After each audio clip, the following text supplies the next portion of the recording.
साथ नहीं तोहके अकेला संगही में चाट छोला खइया ये जान तू दशहरा में आई हो यारवा के बात ना भूलइया ये जान तू दशहरा में आई हो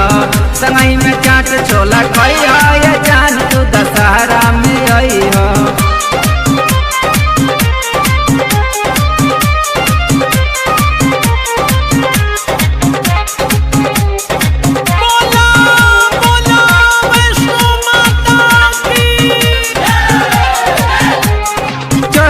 नवरात्र के होई जल ढारी मथवा पर कलसल के चली हाय गोरी चलते नवरात्र के होई जल ढारी मथवा पर कलसल के चली हाय गोरी करी जब खून सुना तोहर दीवाना घरवा से आए जइहो कौन बहाना माई के दिल से गोहरइया ये जान तू दशहरा में आई हो यारवा के बात न भूलइया ये जान तू दशहरा में आई हो।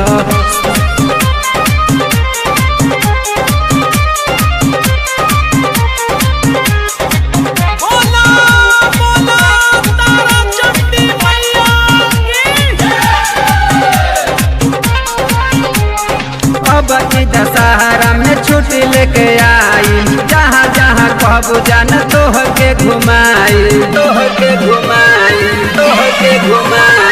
अब की दशहरा में छुट्टी लेके आई जहाँ जहाँ कहबू जान तोह के घुमाई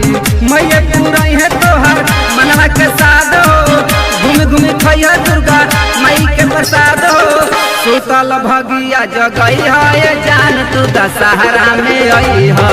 यारवा के बात ना भूलई है जान तू दशहरा में आई हो।